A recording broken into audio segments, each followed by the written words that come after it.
How did you find?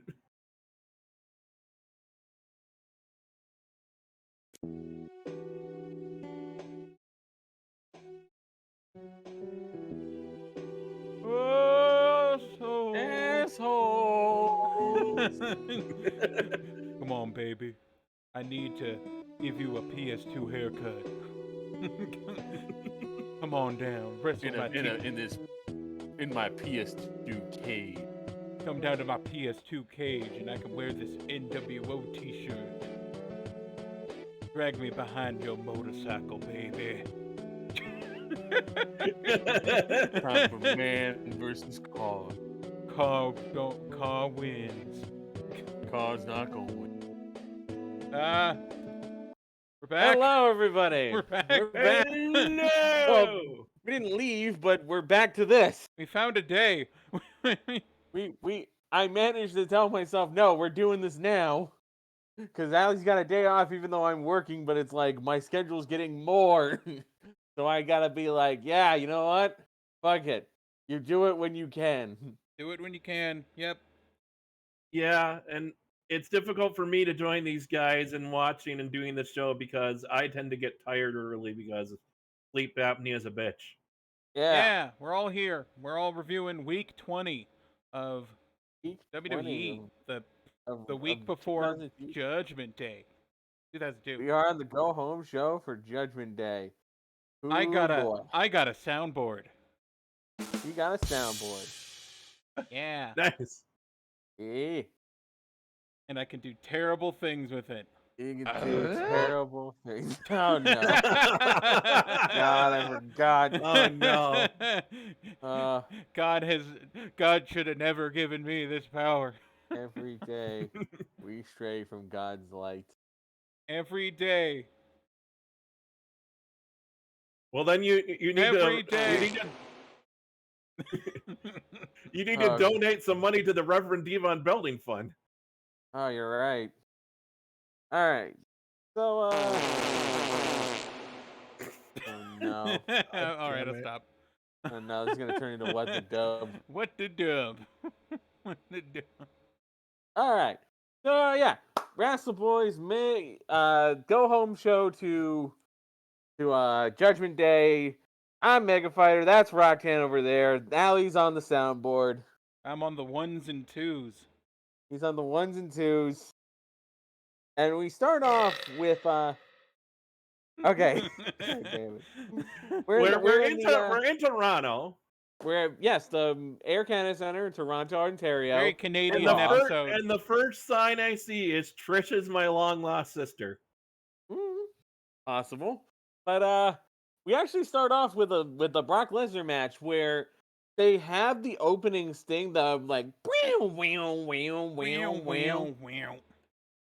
but it goes into just the bad theme still. We still haven't gotten the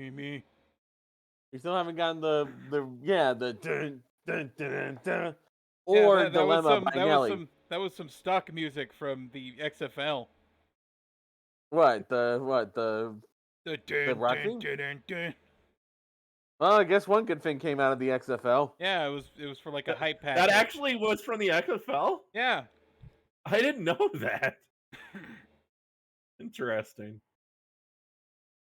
Yeah, this is Brock Lesnar with the company of Paul Heyman versus both Hardys at the same time. It's a three-way. Both Hardys, yeah. Well, no, it's a handicap match. For some reason, JR hates agents. I don't know why. He thinks because Brock Lesnar has an agent, he's just the biggest piece of shit on the planet. I think he just hates Paul Heyman. Yeah, he does call Heyman a hemorrhoid on the face of life. It kind of goes back and forth, and the Hardys get more offense than you'd think, even though there's two of them. I don't think hemorrhoids are on the face, JR. Hemorrhoid. But yeah, they do actually down Brock quite a bit for this match. So they mount some solid offense. They get a comeback. He makes up for it with suplexes.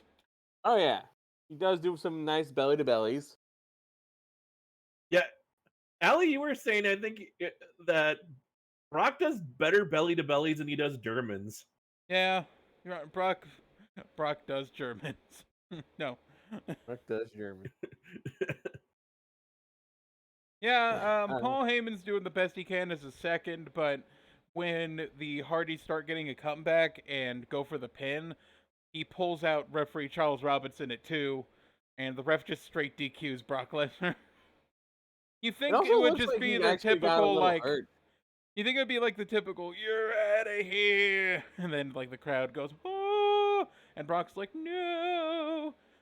But, no, he DQs Brock Lesnar. What was surprising is it looked like Charles Robinson actually hurt himself getting pulled out because he was like holding his face. No, like he was holding his face real close, like, or his nose, like, fuck. Did he like catch his nose on the apron? It probably. Because that's how I saw it when I was looking. It's like, man, it looks like he really hurt my honker. Hurt his honker, yeah. My Hong Kong. But then like Matt and Jeff, I think Brock Lesnar tries for like a follow-up attack. Yeah, but they managed to get away, and then they're just like, woo, yeah, we won via DQ. Party! Actually, didn't they? No, didn't they attack him with? I think they hit. Brock attacked them, and they kind of like they managed to get the upper hand on even that, and they managed. And then they set him up for the Swanton, and then they ran off.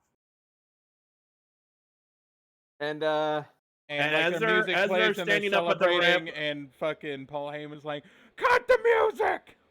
Cut the music! This is some pussy shit! No!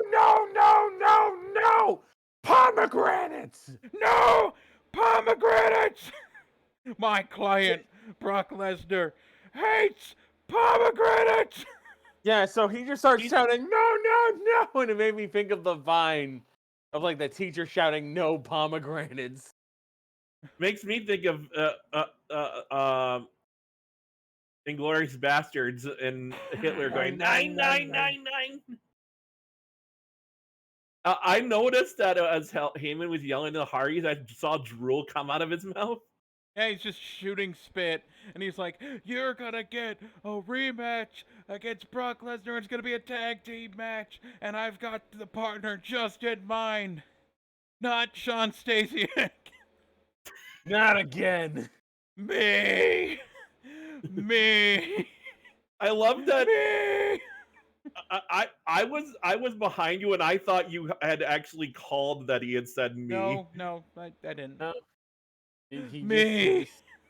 I just shouted. Paul just shouted. Yeah, Peacock's still being a bitch, ladies and gentlemen.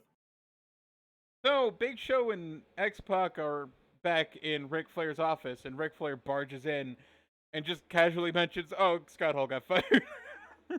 Yep, Scott Hall's gone. He's out of here. Goodbye, Psychic Readers Network. Yes. The TNA never.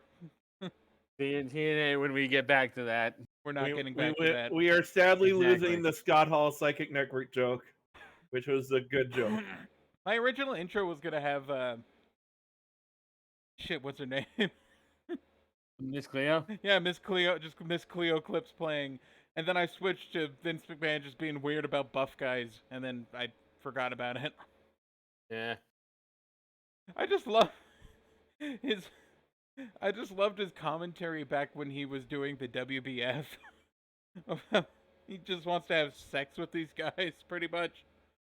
Oh, I want to see. I haven't heard that. Gary, straight 'em.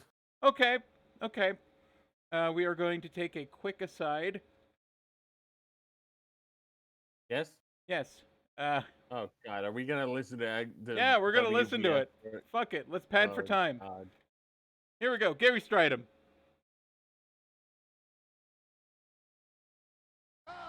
Gary Stridham.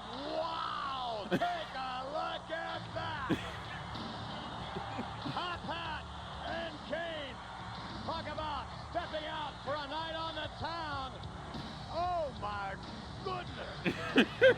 Do you think he does this in private? Look at that mass. Wanna fuck him? Holy cow. Ooh, look at the striation.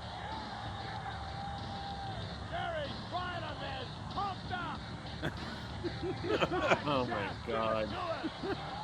He's gay. Ryder really knows how to strut his stuff. He's getting way too An excited. air of confidence. Ooh. Ooh. Take a look at fat double biceps. Oh my god. We could very well be seeing the best.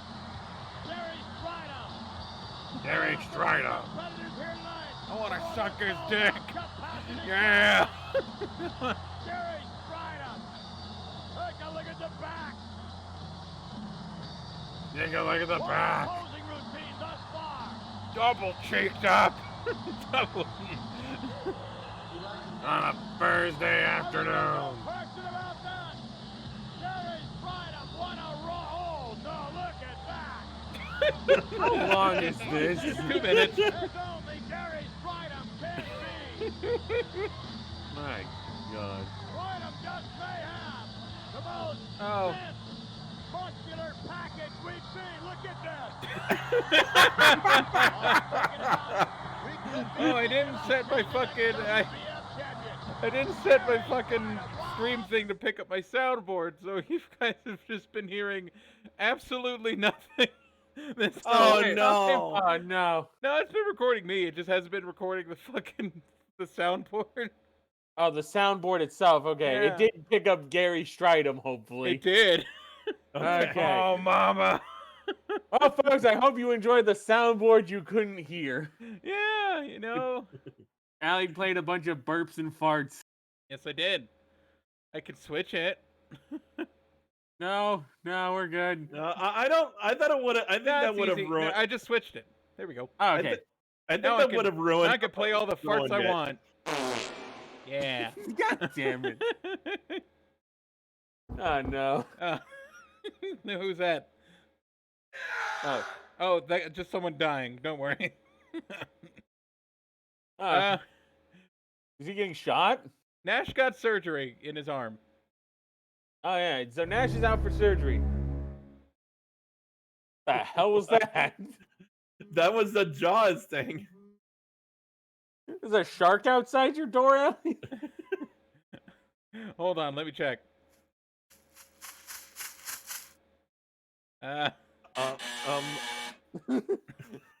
There is not a shark outside your door. Oh fuck! Oh, no. Oh my god. Oh, God. It scared the shit out of me. Okay. Yeah. Okay. So, X-Pac has Kane's mask for some reason. For some reason, we never figured out why. But yeah, we are now down to Big Show and, like, X-Pac for the And NWO Nash. right now. Yeah. Oh, Well, and and Nash Nash, is down. except he's Nash- injured. Nash is down on injury. Jared still keeps saying WWF. There's nobody. There is essentially right now until Nash heals up. Nobody left of the original NWO. No, just Flair X-Pac. comes out with Big Show, and Big Show does nothing except for stand behind him or look like he's driving a small car with his hands.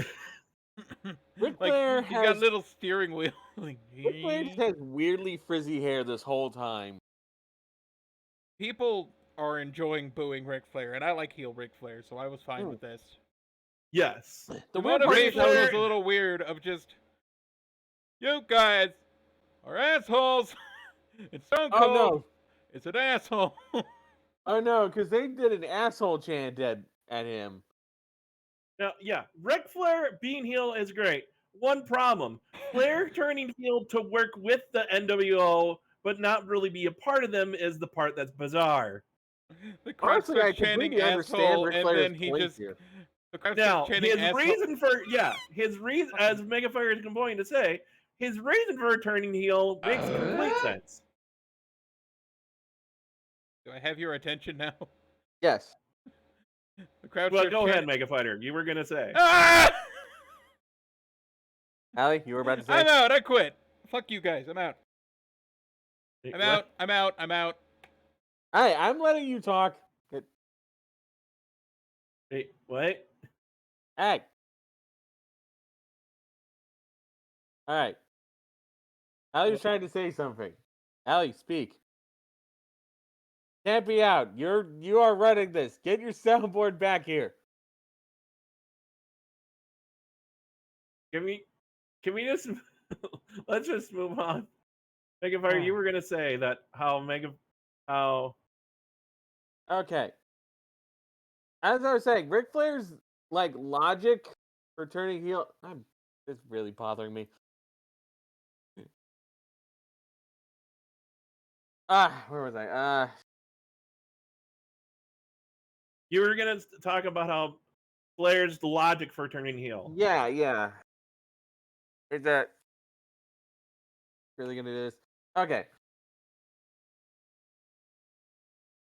Because Stone Cold has been like just absolutely difficult with Ric Flair as soon as he showed up, treating him like Austin, even though he's trying to be helpful and nice to Austin, and just like. And I'm not coming back either. If you tell me to come. God damn it! God damn it! You. God damn you! Why did you come back? No. I don't know why I came. No! God damn it! Okay, so yeah, Ric Flair, like Flair has been trying to be helpful to Austin, and Austin's like stunning him and like shit talking him the whole time. And it's like, I'd get sick I've of this never shit seen one motherfucker move the goalpost so many goddamn times than like when Charlie Brown's kicking a football. Yeah. You keep fucking me over when I'm trying to help you, so fuck you. But at the same time, does I understand the logic makes sense, but at the same time, Ric Flair, you should have known that this is how Stone Cold operates. You drafted him. You've made a lot of mistakes in your draft, Ric Flair. We're gonna have to discuss this in the pick'em later. I know, it's really, really bad. Anyway, Allie, talk about assholes. Anyone gonna cut me off? No. But assholes? No. Yeah, the crowd's chanting assholes, and then Ric Flair says, "Stop talking about your mother, sweetheart." I don't know why it took me 7 fucking times to say that. Jesus Christ, Rocktan, what the fuck? I didn't hear you talk at all. You know. Ah! I mean, Ric Flair knows a lot about mother. Hate you! I wasn't trying to interrupt you at all. Fucking bitch! You passed the mic over to me. Oh god. Oh god, Allie just killed Roxanne. He's dead. Yeah, that was guns. Yeah, I was trying to pass the mic over to Megafire. There's no microphone. No, There isn't a microphone. There isn't one to pass. Well, I was trying to pass the mic over to Allie while you were passing the mic to me. It's like, wait. No, it's Allie's turn. God damn it. Anyway, Ric Flair. Do we need a talking stick? Do we? I'm sorry. You can fire me. You can fire me. I don't care. No, you're suspended without pay. You're dead. He killed you. He shot you a lot. Anyway, Ric Flair knows a lot about mother assholes. Mother assholes, yes. Don't Google that. Don't Google that. You're probably gonna find pictures of Ric Flair. Oh yeah. This promo goes a while though. So... Yeah, it's like 15 minutes, and he just keeps shitting on the fucking. Fuck, what team is it? The Blue Jays? It's the Montreal. It was the Toronto Maple Leafs. Yeah, the Maple Leafs. Because they're in Toronto and they need local heat. Cheap heat. And then as Flair and Big Show leave, Big Show like climbs over the rope like going almost head first basically. I was like, whoa. He does the cane. He basically does the cane. The whole point of the promo flip. is A, fuck all y'all, and B, I'm gonna fight Hogan for the title tonight because fuck #1 contenderships. I'm going for it. Well, he needs to have a champion contenders match, doesn't he? No, that's nowadays. God, fuck this company sometimes. There's a Hogan giant, terrifying Hulk Hogan sign. Well, Hogan comes in on a Hogan bike. Oh my God, I just remembered the Hogan sign. Jesus Christ. You're forgetting about the planet. No, Hogan drives in on a Hogan bike. You weren't there for that. You got up. I Oh, think you went to pee. I think at the time you went to pee, Hogan drove in on a Hogan bike. how many times did he drive in on the Hogan bike? Only once. Then why was I there for it when why do I remember it, but it's not on You my weren't notes. there. You weren't there when the first time the Hogan bike. Okay, twice, but maybe 3 times. I don't know. At least one time he stood There's up on the Hogan bike. Hulk Hogan in 3 times happens a lot. Yeah. And now we have to talk about Sean Stasiak. It's a planet. Time for Planet. It's time we have arrived once again on Planet Stasiak with this terrible theme song. You're on the planet, SA. And Eddie Guerrero's kind of shit talking him, and that results in a match yak. You ever smoke an ass? Oh, All right. yeah. He's like asking if he's like fucking high. Right. You want like weed, SA? I'm Smoking high on life. planets? Is Eddie face? No.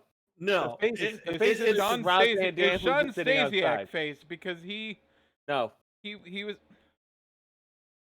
Who's the good guy? Rob Van Dam who's sitting outside drinking Nobody, water. because this is entirely the this Rob match Van is Dam. entire. Rob Van Dam has that like 89-cent bottle of water you get when you don't feel like getting a Dasani or an Aquafina. Yeah. He's got This is Arrowhead or this- something. This is a basically short heel versus heel match, which usually kills the crowd, but it's entirely to service the Eddie and RVD feud. PD was wearing a shirt that says whatever on it, and he's just sitting Whatever. around drinking his cheap ass Arrowhead water, his fucking Nestle Pure Life, whatever the fuck it's called. While Eddie just squashes Stasiak. Well, Eddie just then- fucks up beefs. Just Beef Stasiak, you're getting beefs. you're getting your Stasiak gimmicks confused. He's not meat anymore. He's now a planet. He's a Planet. meat planet. He's a meat planet. You see Mars up there, son? That's steak. That is, it's all steak. Sean Stasiak. God damn. I should be writing for WWE. This is easy. The best part is, RVD runs in to fight And Eddie it's a little bit. Stasiak. He fights Eddie a little bit after Eddie wins. Hmm. And that's enough to justify his theme song. I was saying, it's like, because the music Eddie's music cut off when RVD attacked, and I was like, if they play Rob's fucking music after he beats up Eddie, Forcible then- entry. one of a kind, I knew it. By the Motherfucker. way, speaking of service in the feud, JR did it again. He called Eddie's Frog Blast the 5-star. Wrong. No, it is not a 5-star. I know this is about the feud is about the move, but you could at least get whose move is who's right. There is a very distinct difference between the regular and 5-star variants of the Frog Splash. And then Eddie's pissed and grabs a microphone. It's just like, who do you think you are? RV.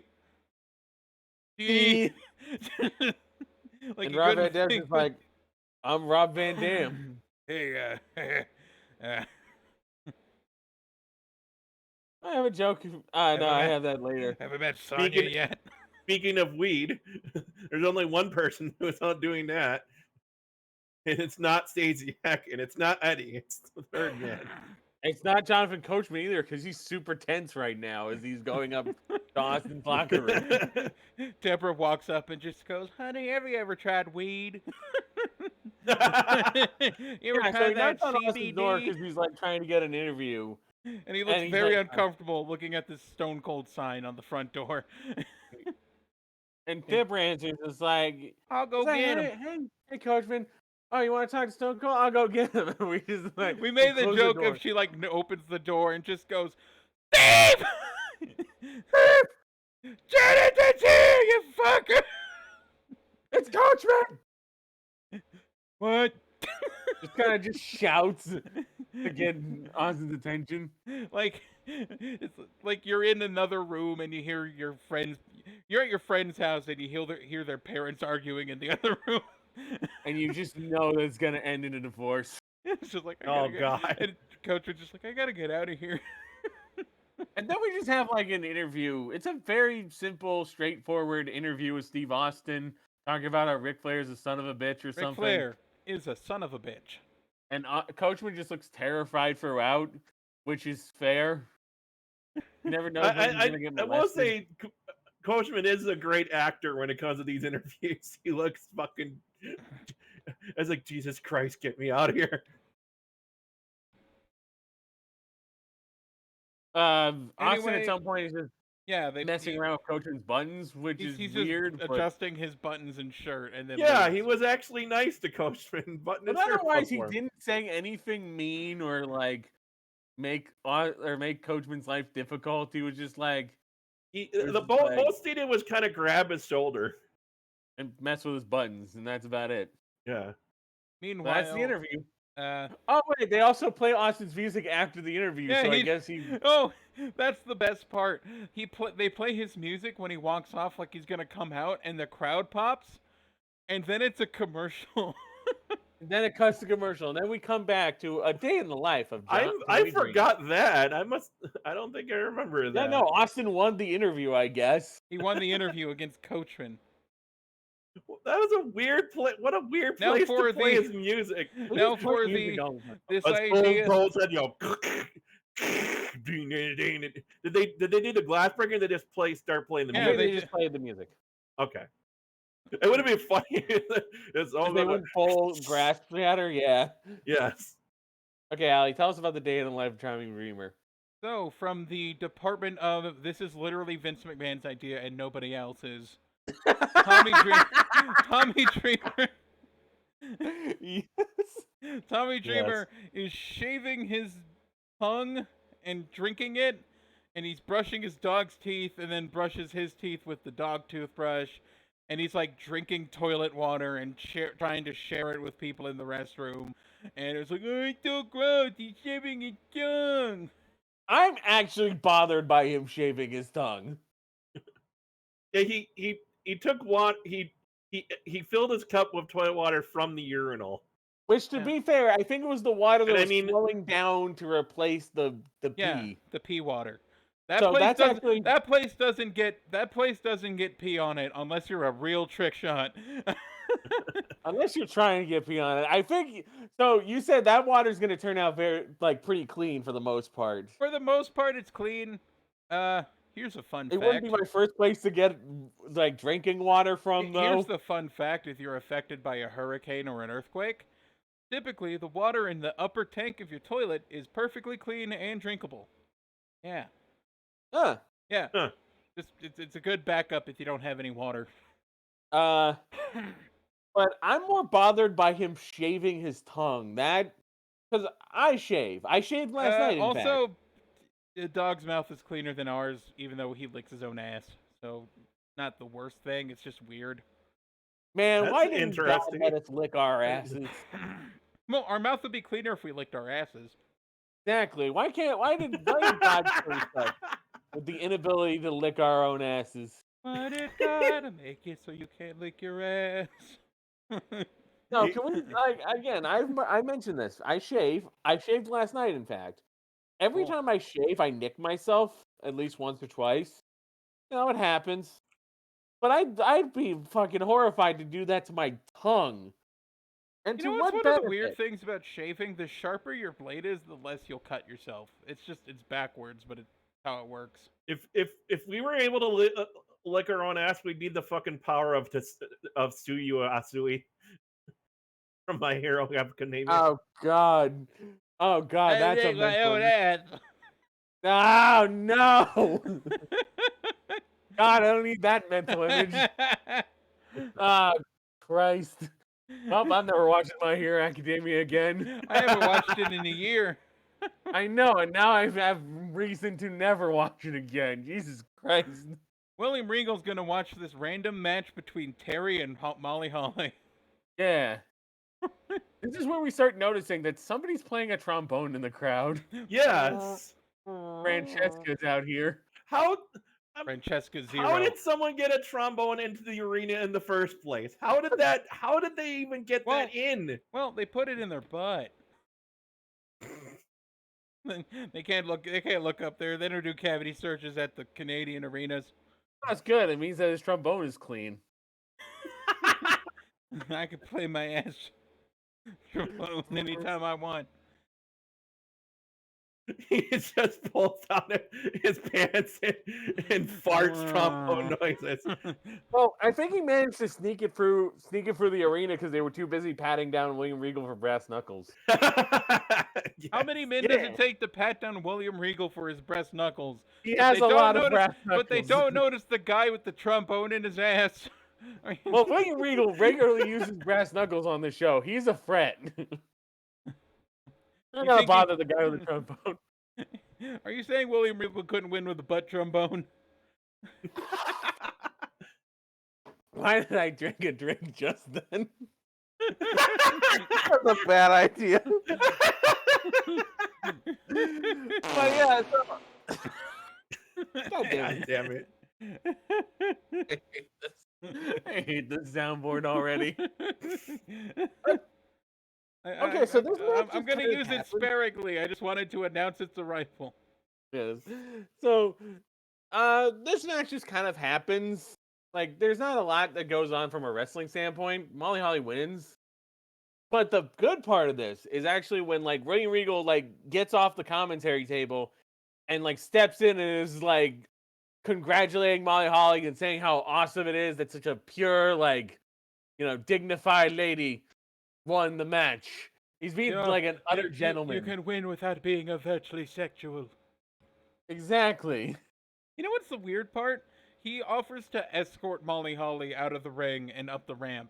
And I thought, with the basic bitch storytelling that WWE has, that he'd immediately, like, grab her ass or her tits or, like, stare at her or something. But no, he escorts her up the ramp. Yeah. But didn't I? By the way, that plays his theme song. Okay, hang on a second. Yeah. Didn't I hear one of you guys say, though, that on commentary he said he wished he got crushed by Molly Holly's legs? I think something to the, I think I mentioned that. Sit on me. Yeah. And let's be fair. I'm the kind of guy who would also want that in life, so I'm not gonna fault William Regal on that. You want to be crushed to death with a woman's legs? Would there be no better way to go? I don't want to die. I don't think I want to die by being squeezed to death. No, thank you. Howard. Or crushed under someone's legs. Either way. Howard. But yeah, I like this combination of. Damn it! I wish I had suggested that one. I made him put that one in. My own fault. Where was I? Anyway, yeah, I like this gentleman William Regal, like, congratulating her, complimenting her, walking her up the ramp. I like this. I hope this lasts a while. I like this pairing of them. This is a good pairing. Yeah, why not? Fuck it. Yeah. I hope this doesn't go, like, this isn't the only week we see these two together. And play his theme song. That would be a complete that would be a complete waste if they did that. Right. We'll tune in. We'll tune in for the next show. We're saying they only did it 1 week. Are you fucking serious? Right. I'll be very annoyed. Hogan fearfully drives his motorcycle down the ramp. Oh my god, he still can't do it. It's not. It's even his bike. It's not even like it's Undertaker's bike anymore, and he's still scared to death to drive a motorcycle in the arena. This man has not learned in the week. I thought this was going to be the main event, but it wasn't. No, it's just Undertaker or Hulk Hogan versus Ric Flair for the undisputed title, aka want to watch two grandpas fight? Grandpa fight. Why does Hogan's entrance have to have so much flashing lights? Oh Jesus. my god. Him and fucking Edge, dude. They're like competing for who can. Well, you gotta who have can- one seizure per brand. Yeah. They're competing for who can induce the most Yeah, seizures. but Hogan's on both brands because he's champion. Oh fuck, you're right. Yeah, I know. I'm not happy about being right on that. So yeah, this just turns into a bunch of vamping and pantomime, and at some point, we're not sure when, this became like a no DQ match. I don't think they ever announced that at any point before this. I feel they didn't. Allie, was there ever a point before the match started that they announced no DQ for this match? Not that I recall. Like, it could have happened and we might have missed it. But there's a point where Charles Robinson stops Ric Flair from using a chair despite that. Exactly. That was like really that was one of the first big spots of the match. It's like Charles Robinson takes the chair away, and like, why'd you do that if this was no DQ? Right? It was so weird. And then like, okay, it's no DQ, that's fine. It's mostly vamping and pantomime as I thought it was going to be. It really feels like they suddenly turn the match into no DQ instead of it being no DQ to start with because of that spot alone. Yeah. Or Charles Robinson forgot the stipulation. Who knows? I don't fucking know anymore. It could have very well been they just decided suddenly to do no DQ and then had to tell him over. And as soon as he tried to take the chair away, someone like Vince or whoever in the back had to tell him, "Oh, don't do that. It's no DQ." Oh, sorry, boss. My bad. And then we get run-ins. Lots of run-ins. It was lots of run-ins. I didn't keep track of all the run-ins. I swear it was Big Show, X-Pac ran in to help Flair, and then Bradshaw ran in to stop them. And there you go. And then Hogan wins. And he forever hates the fact that he's still doing a leg drop. Yes. Oh, my ass. My ass, my back, my leg. I hate all of my it. crack. Yeah. I was thinking of that joke before Alli did it.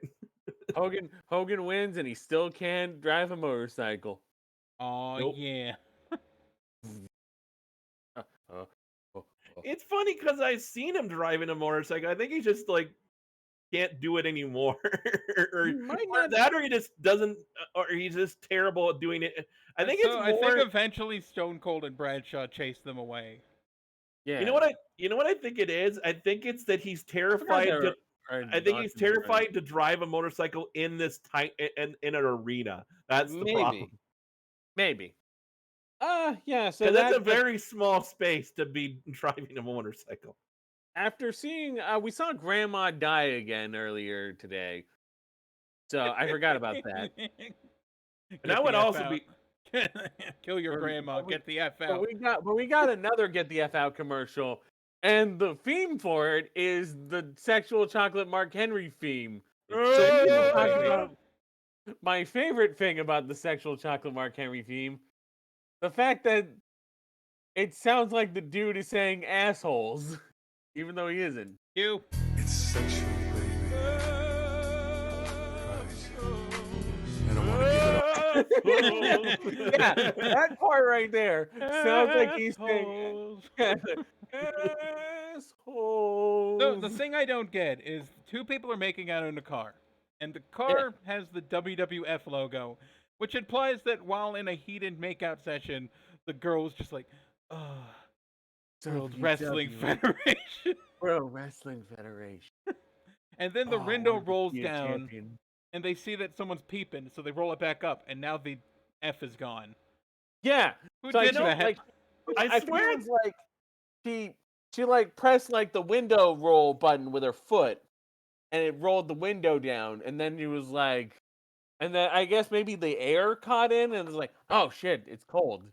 Oh, window's open. Like WWF sign. It goes back up and it says WWE now. Like that's not how that works. It would just smudge off everything. I weirdly remember the girl in the car.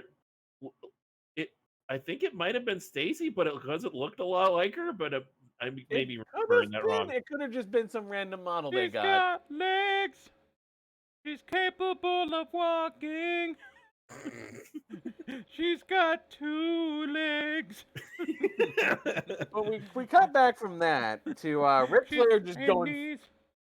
We got Ric Flair just going fucking nuts.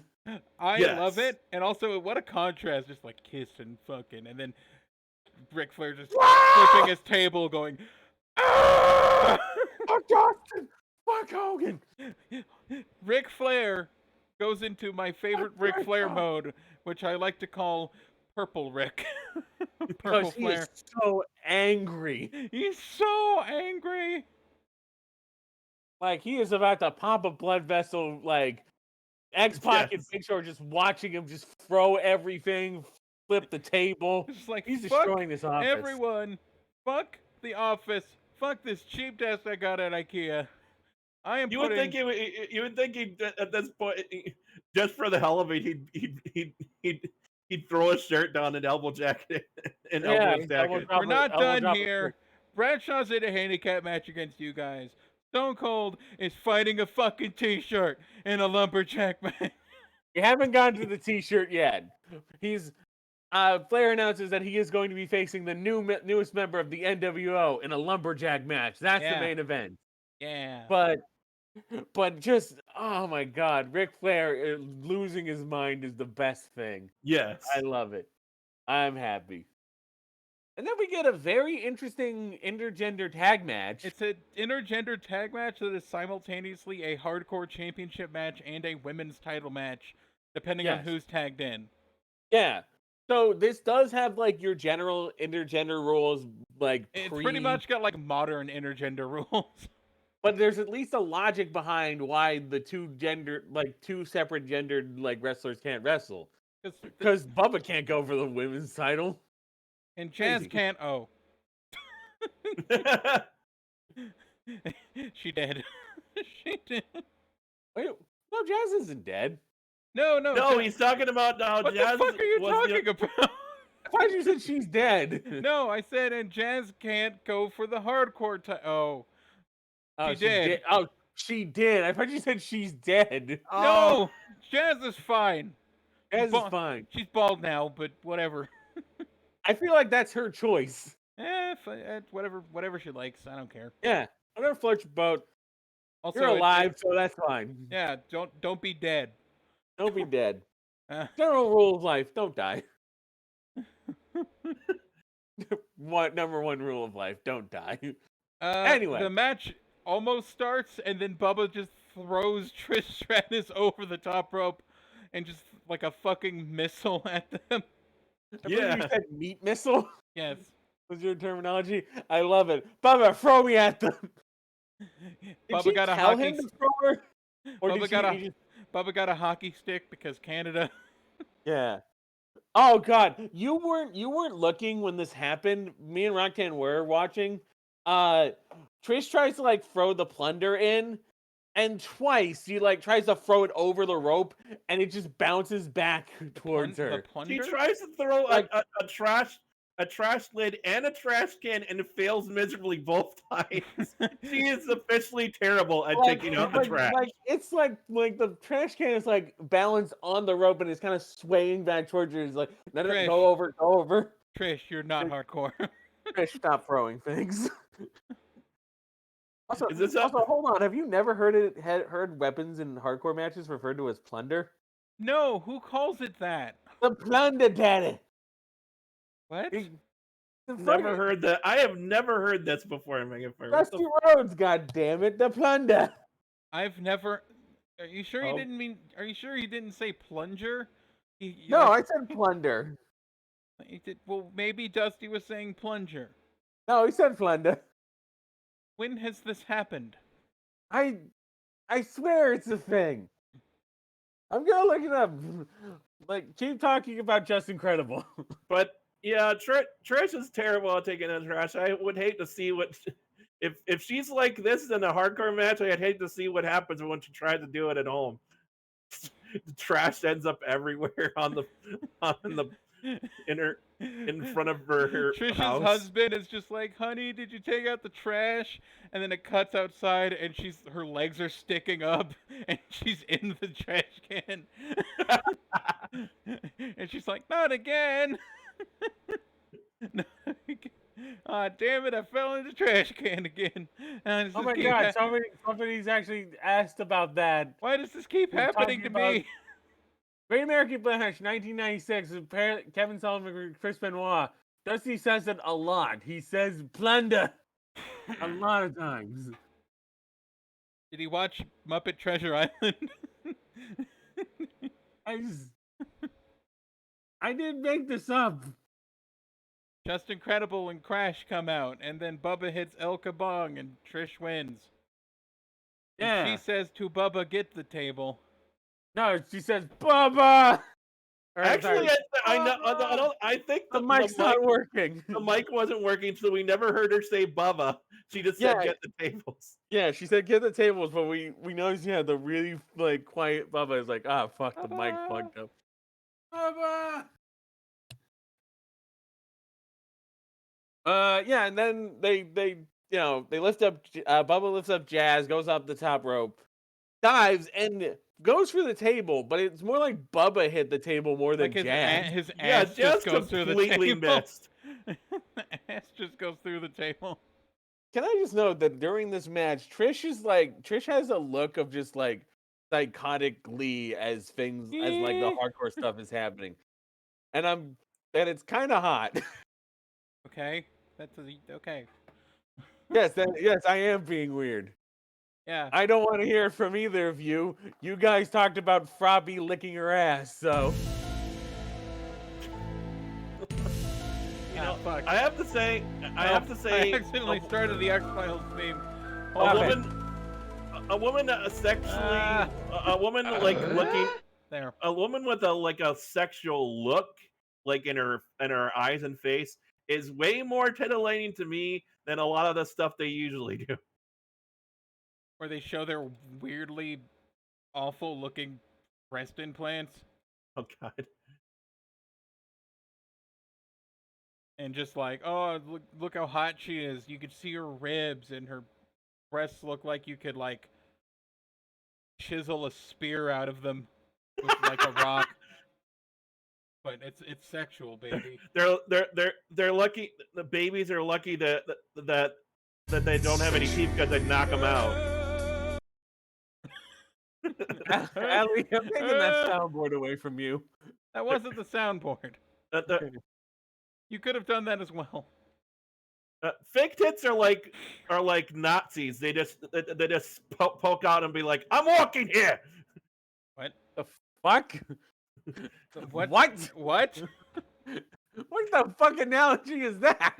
Also, I think you got a fucking line confused there. What? That was I'm Walking Here was Dustin Hoffman and Midnight Rider, wasn't it? No, or Easy Rider. And then my boobs were like, I'm walking here, Deborah.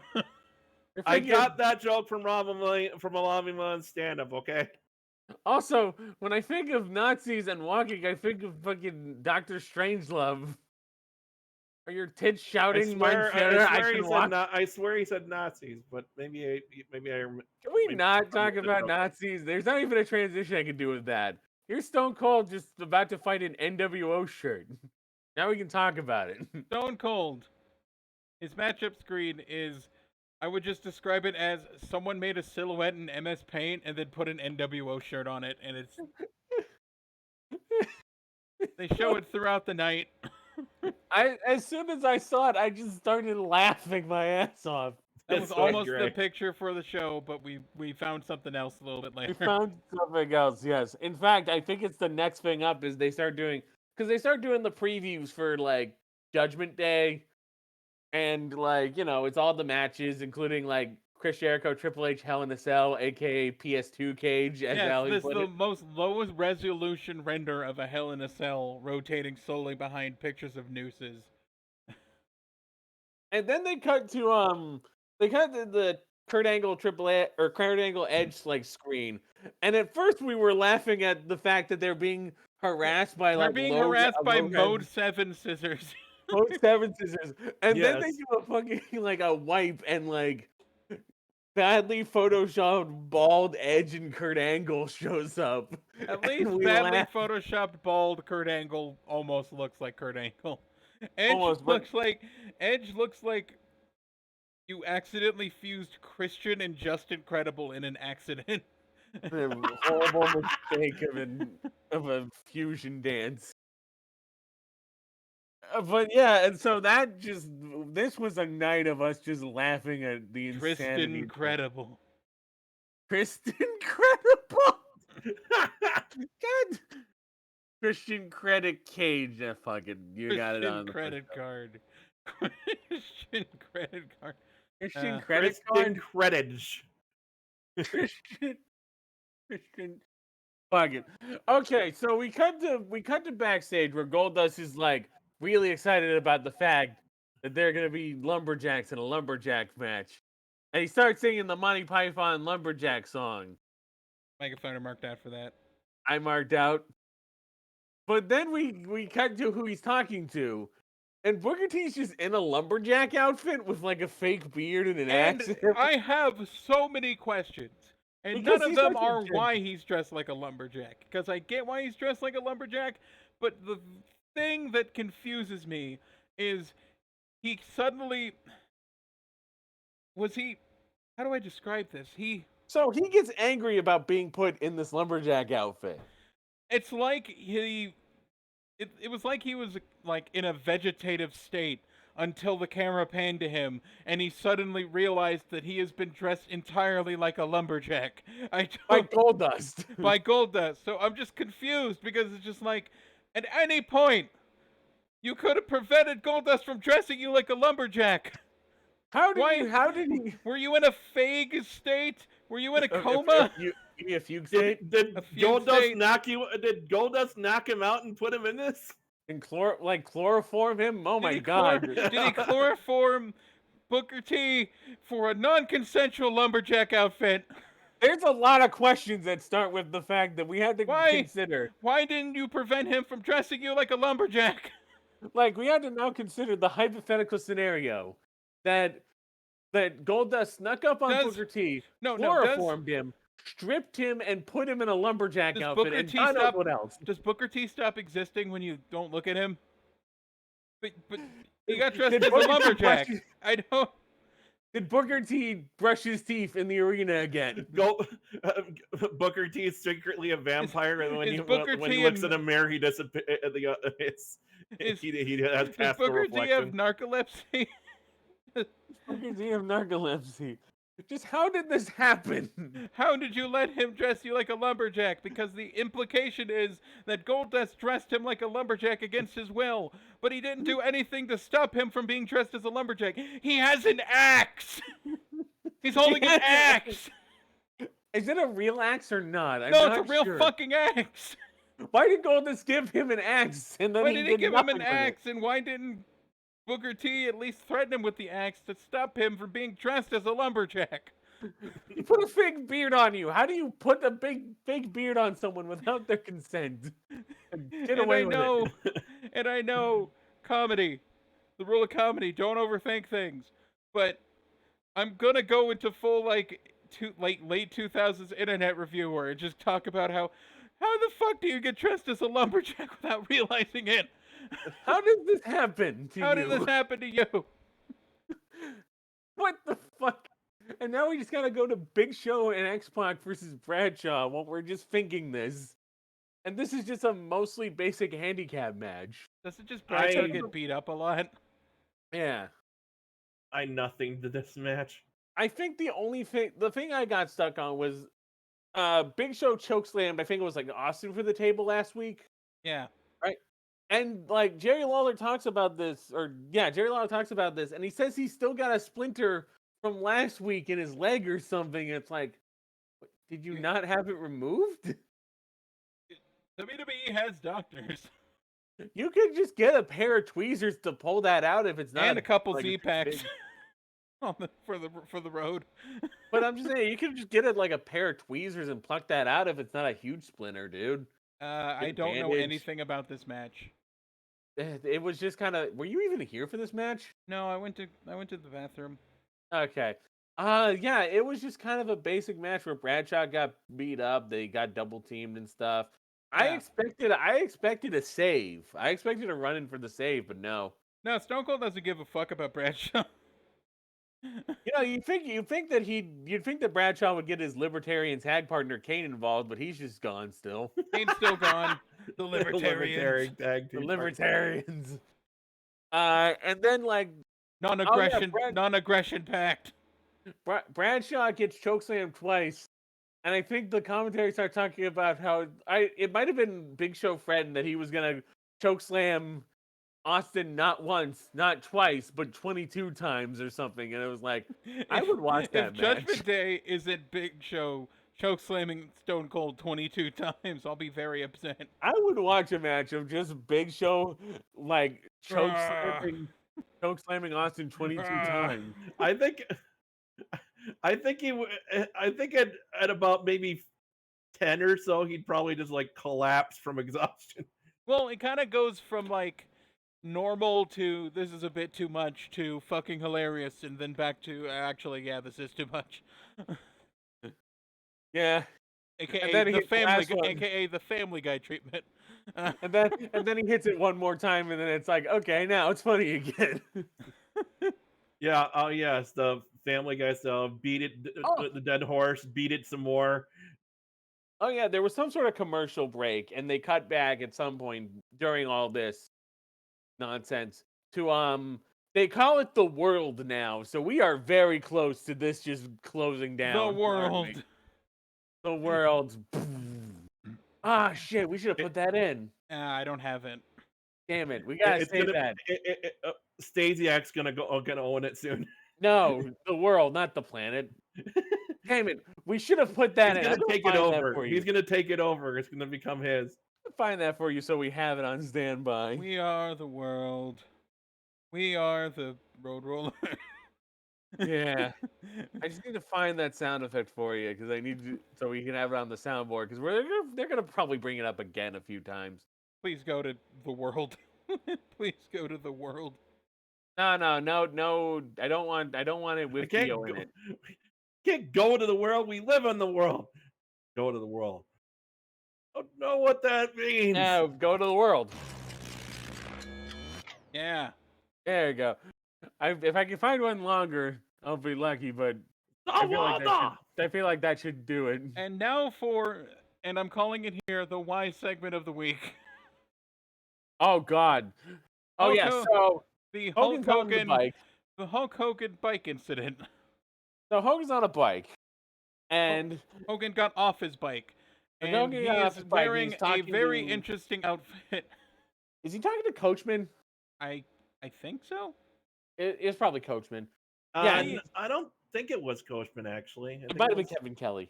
It was probably. I think it was Kevin Kelly. Yeah. Yeah. He is wearing a stupid helmet, which is over his bandana, And a biker jacket. and he's wearing a biker jacket, which is the thickest biker jacket I've ever seen, and it makes him look fucking ridiculous. And like he's doing like a basic interview, and then Undertaker comes in and Hits him fucking with a crowbar. blasts. Well, it's a tire iron, they say. It Yeah. looks like a crowbar to me. Yeah, I feel like blast him it with a would be. tire iron. Hits him a couple times. And then grabs like a rope. Or Yeah, a he grabs chain like or a something. nearby chain. Yeah. And Locks it Hulk onto the Hogan bike. is on his back while Undertaker is like tying his legs together with this chain. He's And locked it onto the Hulk bike. Hogan, in his obviously extremely padded leather jacket, is rolling back and forth on his back like a fucking turtle. What are you doing to me? Let me go. What are you doing? What are you gonna do? And the commentary's like, oh, what is he doing? And it's like I'm how tying your legs to the motorcycle so I can get on the motorcycle and drive it. With I- your legs attached to the motorcycle. What are Am I they drag you doing? along? Like, What this are is they the most doing? obvious setup that I've ever seen. Why is everyone stupid? Hulk Hogan just I rolls yeah, back I don't and forth like understand that why- episode where Bender gets knocked on his ass and then realizes that like turtles can get up and he can't. Oh yeah, oh yeah, where he can't lay on his back. Yeah. Yeah, so you always do hate it when the commentators have to, for some no apparent reason, have to act stupid to what's happening before their eyes. It's like, make it a surprise, even though the crowd's probably already figured it out. And then Hulk Hogan just is dragged by the motorcycle at about 10 miles an hour down the hallway through the arena, just going, This is brother. Funniest thing, This and we is- had a lot of funny things. This is comedic levels of stupid. His big dumb, like, he probably has something under it to stop the friction jacket, making him look like a big bag of garbage. Just slowly getting dragged around the arena on the back of a bike. And then they proceed to replay this segment 3 times. I think, it was only twice here, right? It was twice here and then once on SmackDown. Yeah, but yeah, No, so we get a replay right of after this it while it's happens. happening. Right after it happens. Actually, while it's happening, they do an instant replay. Of him getting tied up and like the And setup dragged and off everything. again. And then there's a commercial break. And then they come back. And then there's another replay of what just happened. So they show Hulk Hogan getting dragged away on a motorcycle 3 times. Like, it's ridiculous. So it's just like, And then they finally here's and a then if that replay. weren't- Ah, and then- brother. In case There's a you missed replay. it during last commercial. Ah, brother. Yeah, and then if it weren't long enough, then they have to show him getting dragged away Like to local medical facility. Oh yeah, and in then they there's have the to get fucking loaded the into the EMTs. everything. Then there's the EMTs checking on him while he's in a big pile of boxes, and he's I- like, dude, Jack, brother. Like they're putting the neck brace on. They're getting in the oxygen tank. He seems fine. What was that? He seems fine to me. Yeah. Well, because he got dragged around and then crashed into like some cardboard boxes, some pipe, Cardboard and, boxes. what else was in that fucking pile? There was something Some else. that random fell. shit. Random shit. Like crates. I don't know. But I've never seen such blatant padding in my life. Of look, motherfuckers, we need to kill about 20 minutes. yeah, there was so much padding they stuffed Hogan's jacket full of it. They honestly couldn't think of some people to just have a match with. There's nothing. Raven's in the lumberjack match. Hey, Eh. hey. Raven's in the lumberjack match coming Yes. up. And so is Big Boss Man. Yes. Oh yeah, Big Boss Man's here still. Before we leave Hogan's drag along rally, I want to note that I was hoping that the paramedics like tied Hogan's leg and then hooked him to the ambulance and dragged him all the way to the I want to get off Spooky Boogie's wild ride. local medical facility. You want to get off Booger Red's spooky ride? Terrible Thomas. All the Tommy Nobis. That's the person I was thinking of. That's where JR got Booger Red from. Tommy Nobis, who I believe played for the Falcons. Yeah, he played for the Falcons. God damn. I was trying to think of Adam Blampier's nicknames for the Undertaker. Oh yeah, Spooks the Ghost Lad. I don't know. I went with Booger Red Spooky Ride. I want to get off Booger Red Spooky Ride. But yes, now we have Steve Austin versus an NWO shirt and a lumberjack man. So, the surprise member of the NWO is Booker T. They didn't Yes. They didn't give him a T-shirt. They didn't give him black trunks. He's wearing red. He's wearing his regular Booker I T made shirt. the argument while watching this. Well, He's of not course even wearing his sick white trunks because those are my favorite. Like they the white and wouldn't gold give him a ones. shirt if he's gonna be the mystery. If he's gonna be the mystery, but then the Mega Fire made the argument. But they showed a guy with. They showed a guy. They an showed him in invisible- a lumberjack shirt, like suit. He could have hid the NWO shirt in there. He could have or- kept wearing the well, they lumberjack also suit that was showed- forced onto him in a coma and then take it off and it's an NWO shirt. Oh, that would have worked. Or rip off the well, they animal. also showed a guy, an invisible man in an NWO shirt for the. I'm the Invisible Man. Like they could have just had him take off the lumberjack outfit and reveal, oh yeah, he had an NWO shirt under his lumberjack That would have been a outfit. great bit. I Actually, think the other like that. reveal of this match is that Arn Anderson's heel. I think. Yeah. Yeah. Yeah. Also, that would have paid off. That would have actually covered up the plot hole of how Goldust got Booker T into the lumberjack outfit. It could have just been like he said, "Oh, don't worry, I have a disguise." Oh God, I have a disguise for you, and then he's just wearing a lumberjack outfit, and Booker T's like, "Man, why am I wearing this as a disguise? Yeah. This is stupid." This is a very long beatdown of Stone Cold. This is a long beatdown segment of Stone Cold. Raven's here, Booker T's here, bunch of other heels that work tonight are here. At one point, JR called Brock Lesnar a horse, and that's ridiculous. You're a horse. Brock Lesnar can't be a horse. Those don't exist. What? You really, Alli? You're not gonna get the H-Bomber guy reference? What are horses? Exactly. They don't exist according to the H-Bomber guy. You made that.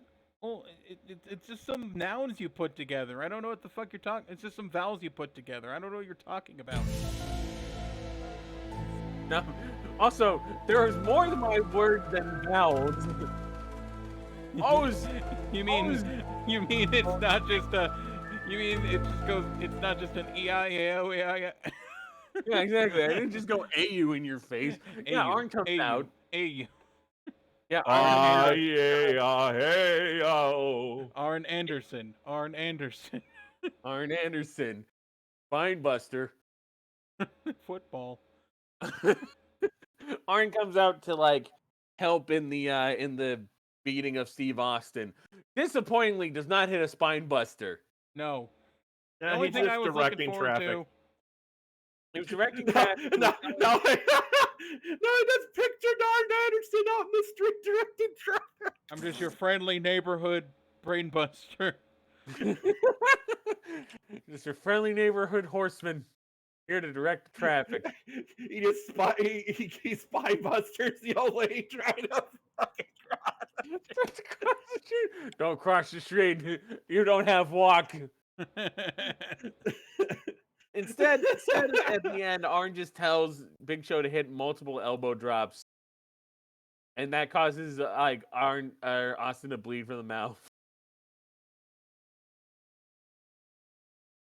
Yeah, And, I don't even know, man. Like, this match was better than usual main events because it wasn't a main event tag match. We'll get to that. Main event tag match. But it was just kind of there. Honest, and I think that was Raw, right? Yep, That was Raw.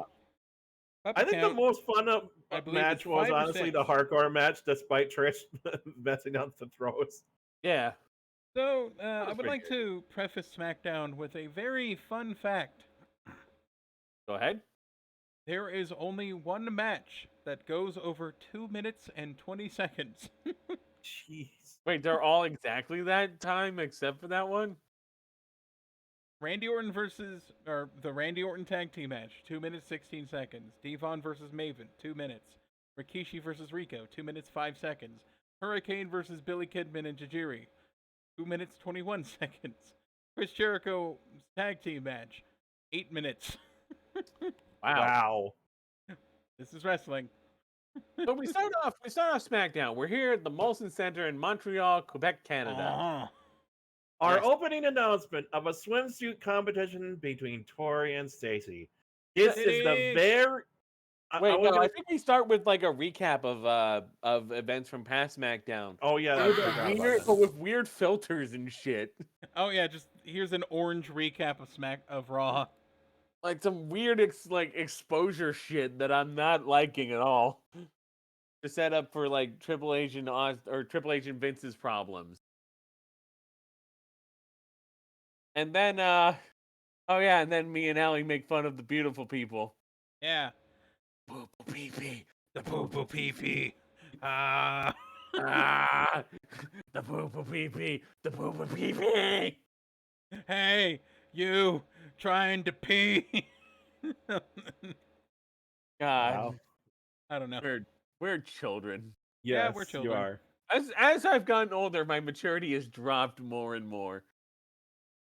Alli went to the bathroom as Triple And- H came out. Triple H was doing his entrance at the start of SmackDown. I went to the bathroom, came back, opened a can of cat food for my cat.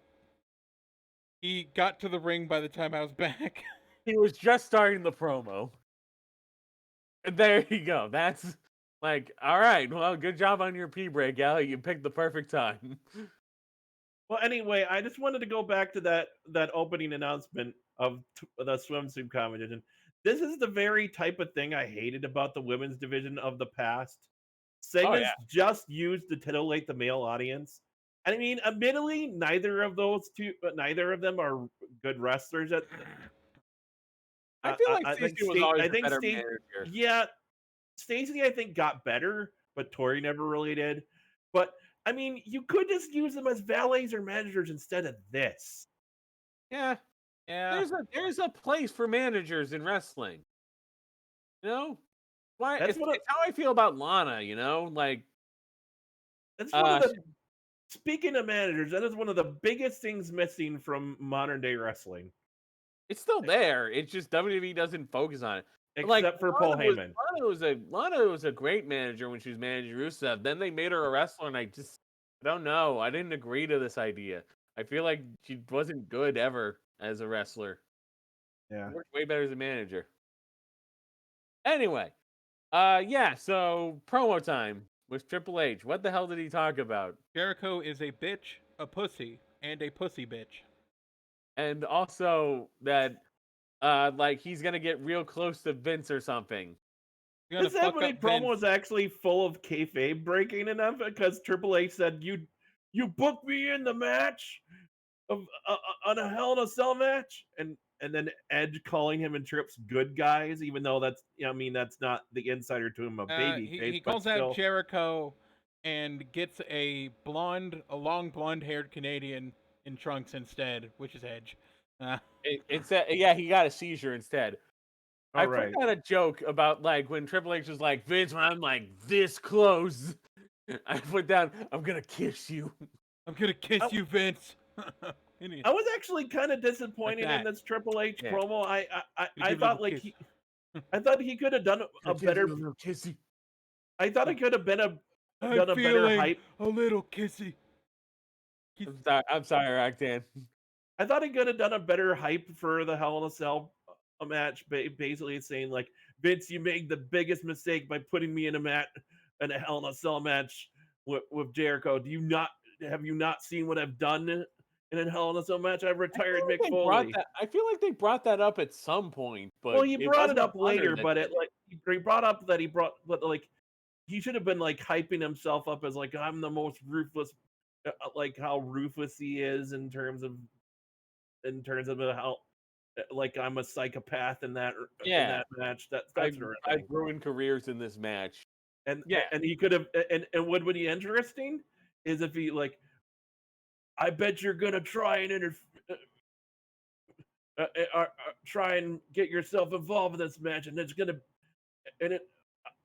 and I'm waiting for it, Vince, because as soon as you get in that cell, I'm gonna tear you to pieces or something. You know? So Edge comes out and he's just wondering, like, dude, why did you hit me with a sledgehammer last week? And Triple H just kind of shrugs. And Edge is like, okay, so we're both good dudes. I'm fucking up Angle shit and I'm gonna shave his head. And you're going to, I don't know, suck Jericho's dick or something in Hell in a Cell. I'm not sure. So, like, I kind of want to fight you anyway. And Triple H is like, cool. So they start punching each other. Yep. Yeah.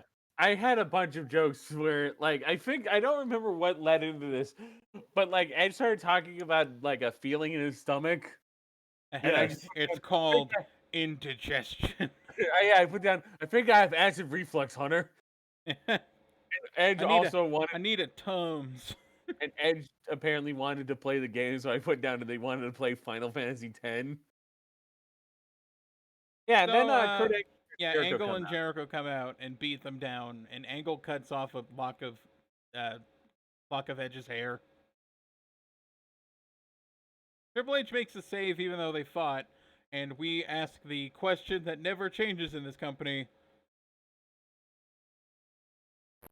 Can they coexist?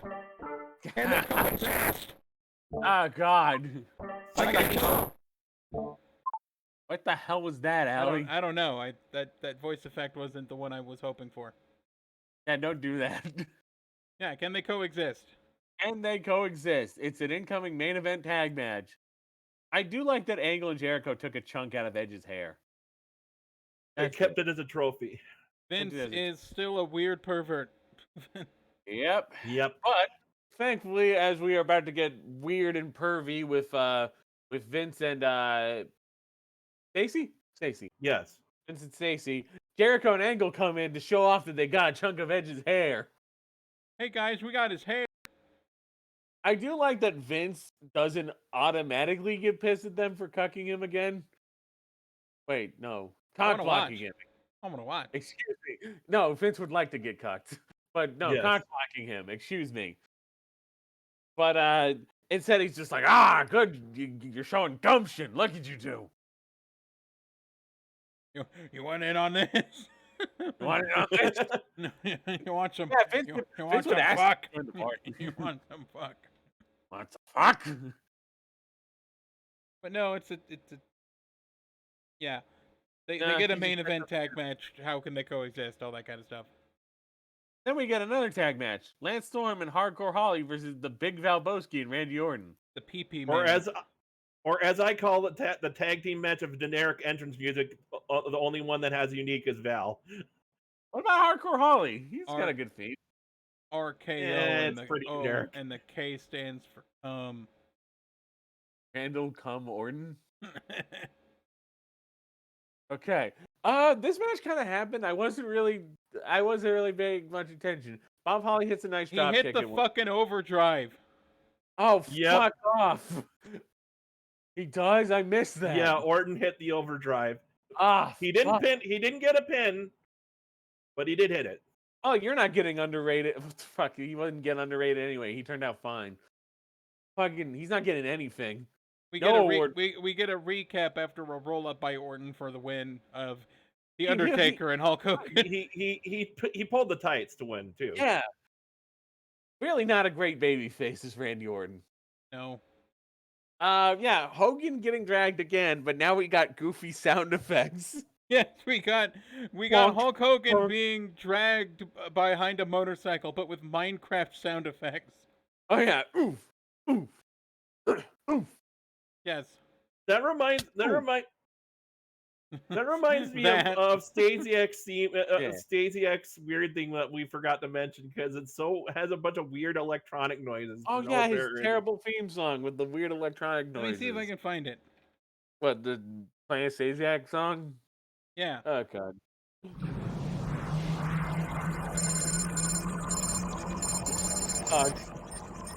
Oh, they really came up with this one over a weekend, didn't they? Fuck is this? I feel like I'm at the worst. I feel like I'm at the worst techno rave imaginable. I just imagining that video of all the cybergoths fucking like doing that kind of like that weird dance they do under the bridge to the Sean Stasiak theme. See, now I'm just thinking of Billy Idol. Allie desperately Wow. trying to get this to stop. Stop. Stop. So yeah, Hogan shows up, kind of walking Except out. he got his leather jacket airbrushed. It's now red and yellow. But we're looking Hogan at is. the- We see Hogan walking down the hall, walking like he should be walking, considering all of his injuries. But we noticed there was like a laundry basket looking thing behind. I guess it was probably a laundry basket. I It don't was a know. laundry basket. But it was behind Hogan. And it said 69. Nice. Nice. This SmackDown's weird. Yeah, we cut to Maven talking with Tori Wilson and congratulating her on you want on some her you want some independence. fuck? Yeah. Yeah, he's talking to telling her good job on breaking off with Tajiri. He was a real piece of shit. You want fuck? And Tori's like, you know what? Sure, I'll date you. And hey, Maven scored a date with Tori Wilson, so good for him. Yes. And then we get the most Wrestle Boys thing imaginable. As Brother Devon and Deacon Batista come down. So Reverend Devon, excuse me. Reverend Devon. And Reverend Devon with the no horny bat. He's admonishing. He's got the no horny Batista. No horny. Yeah.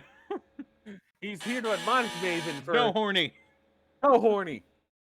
Here to admonish Maven for his carnal desires. A man of the cloth doesn't want ass. He just wants Batista. He just wants Batista. But yeah, and then Al Snow appears behind the door that Maven comes in and says "Is that your problem?" And then suddenly suddenly Devon completely nices up. Oh, I was wishing him luck in his match or whatever. Or I forget what he said. And I'm just thinking, it takes Al Snow to get Devon to back down on harassing Maven. I don't buy that, especially when he has Batista there. I mean, Al Snow's fucking nuts, so I wouldn't want to mess with him either. This dude moonsaults to nothing, so I'm not fucking with this guy. But now it is time for Ace Reporter, Gregory Helms. Gregory Helms here to interview Funaki. Funaki, who is still under contract. Funaki, who's still here. Taka's probably already back. Number one SmackDown, number one announcer, except he isn't yet. That was almost a Japanese accent you did. Racism. I'm not trying to defeat racism. I'm just trying to do the SmackDown 1-on-1 announcer. I know, but your Japanese accent is bad, and you should feel bad. Alli buzzes again. Yeah, you get the You get the Yeah, You made that sound like Austin. What? It sounded almost like Austin, like Yeah. Why did I put down? So yeah, Funaki finds a note, or Gregory Helms finds a note on Funaki and rips it off of him, and it's for Hurricane or something, or Gregory Helms. I can't remember who it was. If you win this cruiserweight title match, you'll be in some hurricane. Yes, and then he just hands Funaki the note and leaves. Just Funaki's like, fucking white people, man. White people. No wonder Taka went back to Noah or wherever he went. He went to just the Japan. I'm sure he probably made it. I think he made Michinoku Pro or something. I thought Michinoku Pro was before this. I'm checking. See. Oh, he went to the Kaientai Dojo. Yeah. Or he made the Kaientai Dojo. He went back. Yeah. Why did I put down the note? What's the next segment? Because I have a note here that makes no sense unless I understand what the next segment. Jericho's like, I'm gonna be a dick. Oh yes, he was about how he's Triple H expects arrogant, cocky, gum chewing Chris Jericho spits out his gum. Aggressively spits out gum. Ow, my neck. I'm gonna take off the mask, and I put down, I'm gonna peel off my face, Kevin Kelly. I'm gonna take my face off. I'm gonna take my face off. If Jericho and Triple H traded faces. Oh no. Oh my god, I'd watch that movie. So yeah, Jericho in this promo is trying to hype himself up as being the Rufus competitor he needs to be to face Triple H. Hey, look in at the me, Hell I'm in a Chris Cell. Jericho. I'm 6 foot whatever, and I weigh 200 pounds. Wet. I'm gonna go being Fozzy now. But he doesn't have I got that a look. band. he doesn't have that look in his eyes yet. That really intense look that he got in his eyes Oh, later when in he was his doing like suit era Jericho. what? Like, Yeah, fucking- when he like, turned on Shawn Michaels. Like, hey, I watched No Country for Old Men, so Yes. I'm really into that. Yeah. Yeah. After this interview, we get a commercial with It's the Rob Van Dam 7-Eleven commercial, and I did the joke. I'm not on this brand. They made me wear pants. Wear pants. Also he's drinking a slushy instead of a water like on Raw. So, Steve On versus Maven. This was a match. This was about 2 minutes.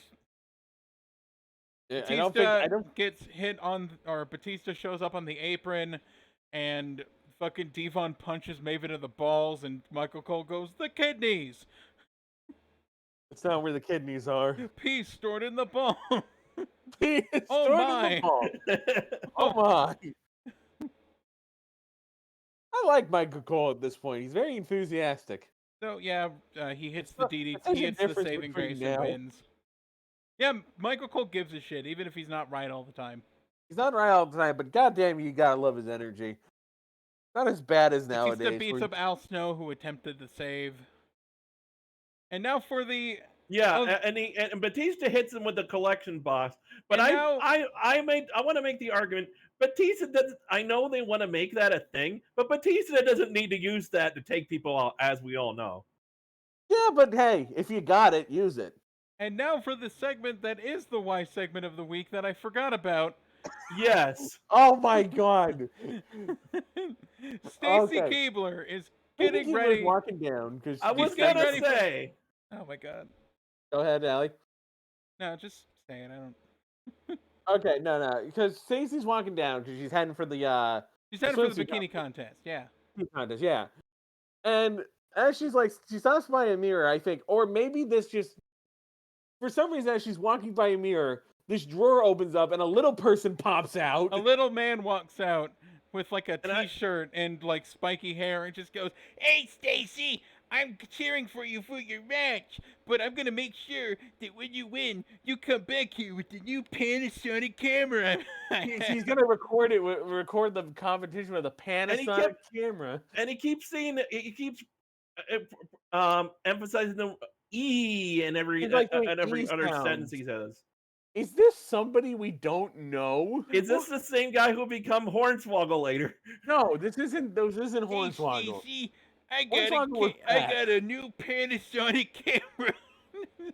He's like, hey, he was like, hey, Stacy, I'm WWE. And then when he leaves, he went E again. It kind of, almost kind of reminded me of. Now that I think of it, actually reminds me more of what's his name from us, the guy like that's Mini-Me? from Mini-Me, yeah, whoever played him, Vern Troyer. I couldn't think of his name. My Like, God. Cutter, can I That's like- can I ask you for a selfish favor, perhaps? Sure. Can you roleplay Vince McMahon getting a mandate from the network to shill for Panasonic and deciding that this is how he should do it?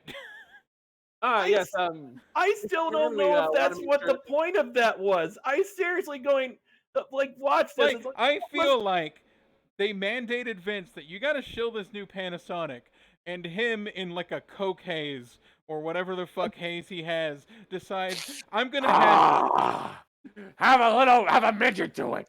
Get a midget and have a pop out of I a drawer. thought- I Stacy couldn't- Kiebler. I thought I couldn't tell if he was trying to emphasize the E in WWE or if he's trying to sell the camera. I was like, what was the point of this? Have him go E at I'm everything. confused. because this is Vince McMahon's idea. Like 100% guaranteed. I want to know who the fuck is this guy? Let's have a midget come out of the cabinet and sell her a camera. She's gonna take pictures of Stacy Kiebler's ass. And speaking of which, if they were going to shill the camera, why Why not later. just have a thing where it's like, maybe a wrestler like recording something and Stacy's just showing like- off a cool Stacy's Panasonic- just like- Nobody actually used the camera. Stacy's just like, okay. She just kind of sees this happen, is staring at this little person like, where did you come from? And then he leaves, and she just kind of shrugs and goes like, all right, and just walks off like, Yeah, and who was they that?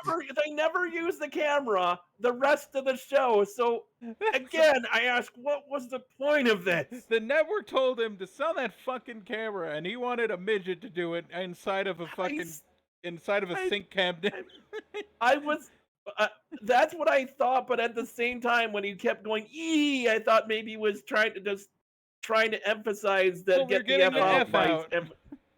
by emphasizing E in the WWE because he kept saying Panasonic. I don't know. This is a why for me. Because why did it happen? What purpose did it serve? Did it tell me anything? Did it help? I don't Tell want me- to buy a Panasonic at this I point. don't want a fucking weird camera that a midget's going to watch like peep on women with. I don't. Why? If you wanted to sell a Panasonic camera with wrestlers, you'd have We're somebody 20 weeks play- in. We're 20 weeks into Wrestle Boys, and every week I just get more confused.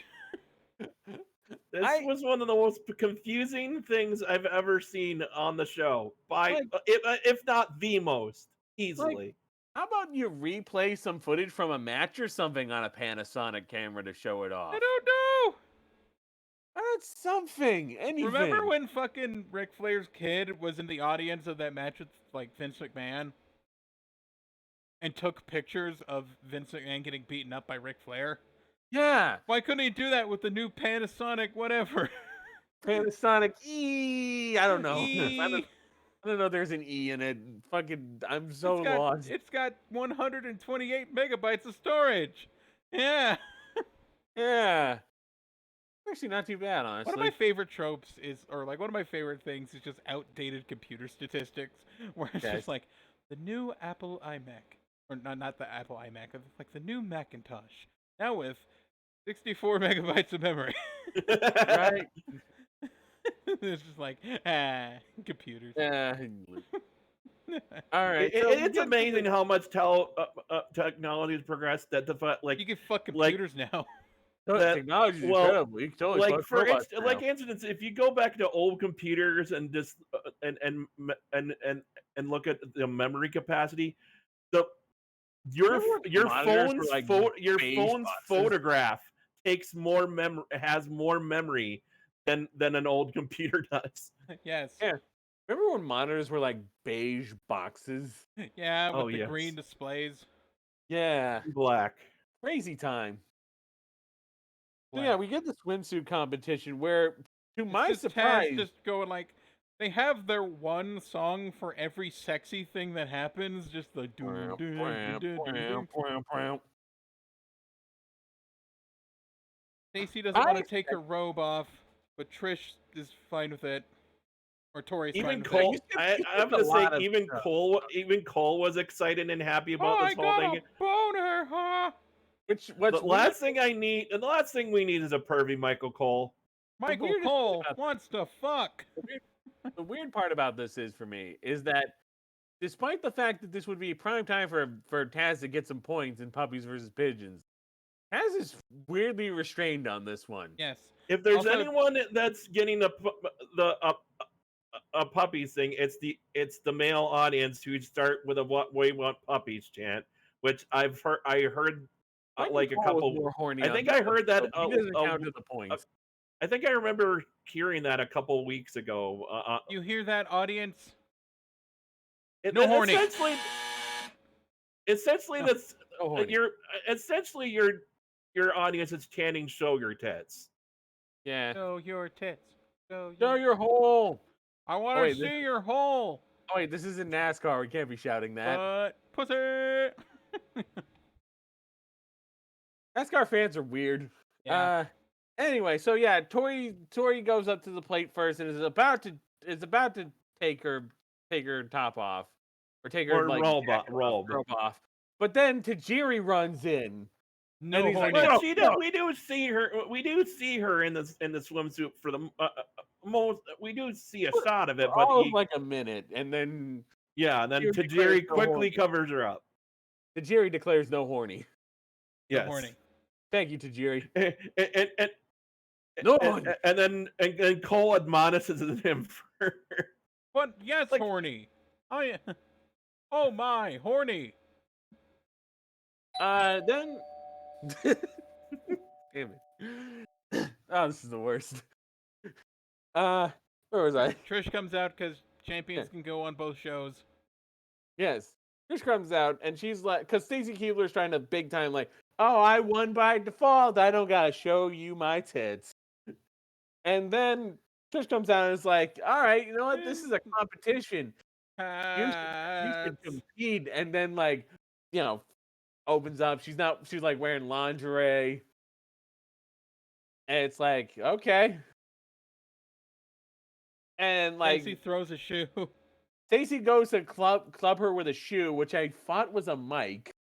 Yeah, I thought there was a mic at first too. Yeah, until Michael Cole shouted, "That's like right here with a shoe." And it's like, oh, that was a shoe.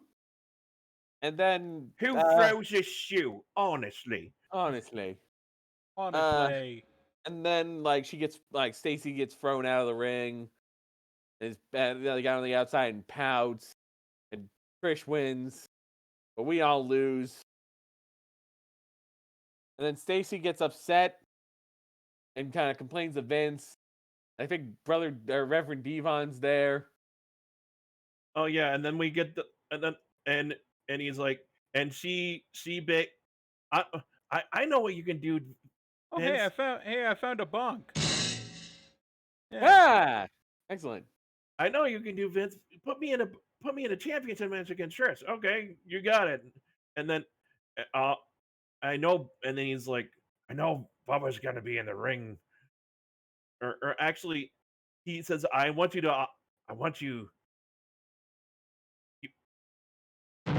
Devon and Batista. You, Devon and Batista, to provide protection. He's like, You want us you to want us buy to provide condoms? condoms? I'm abstinent.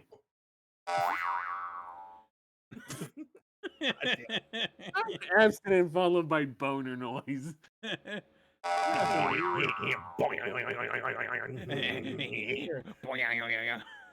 God. You said penis.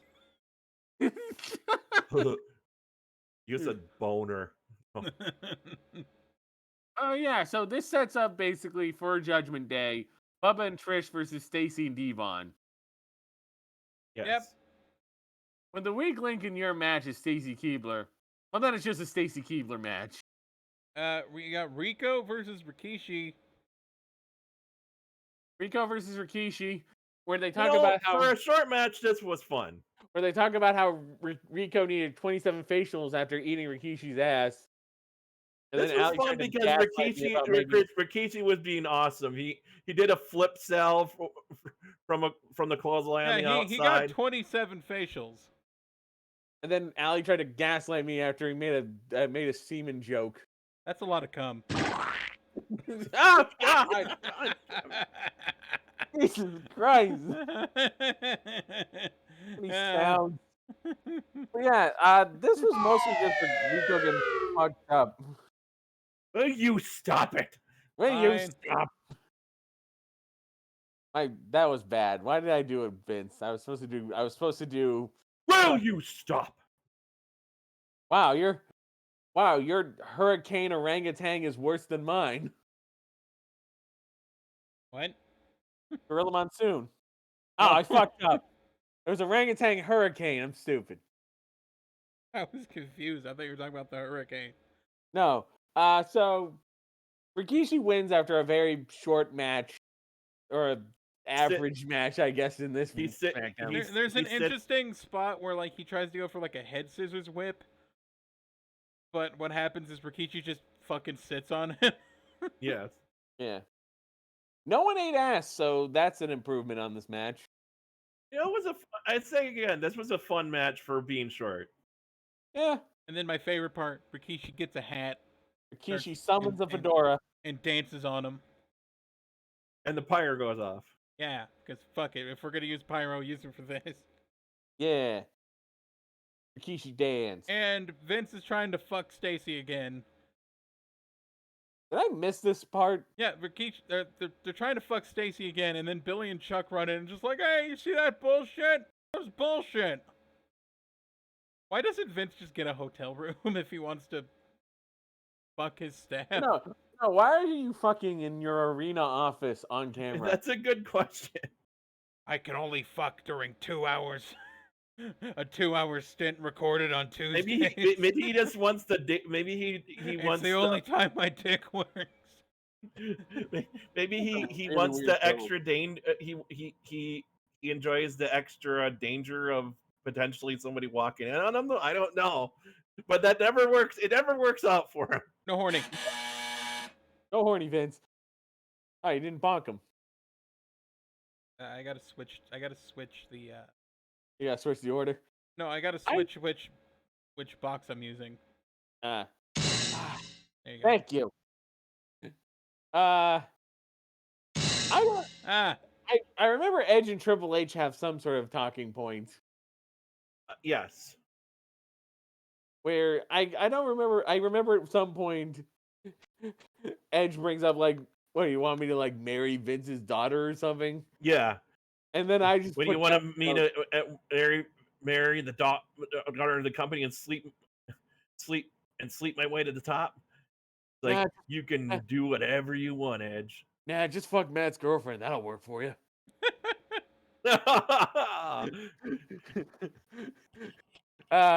Hindsight.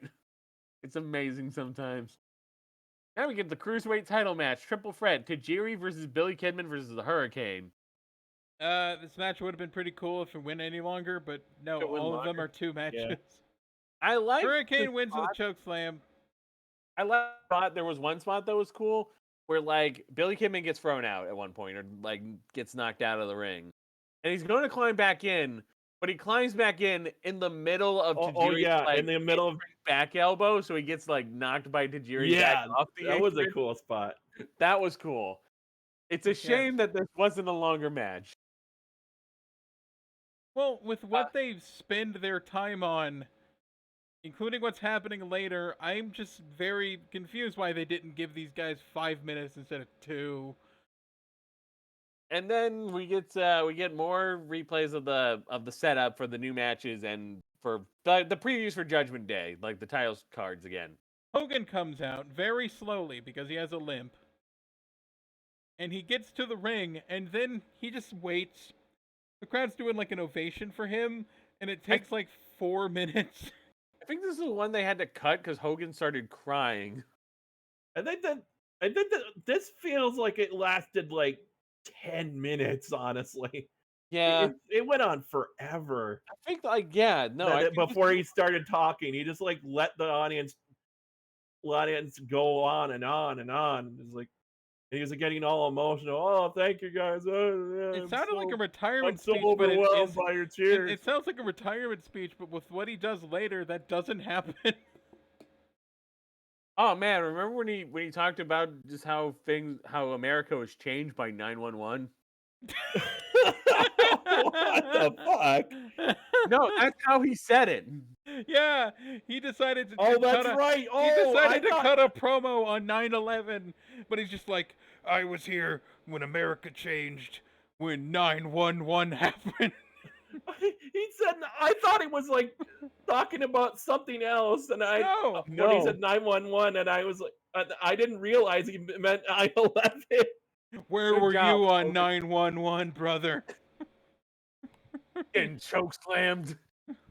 Oh my god! That's a joke. I can't believe I didn't realize that. I thought it was for some reason. I thought he was talking about some kind of show.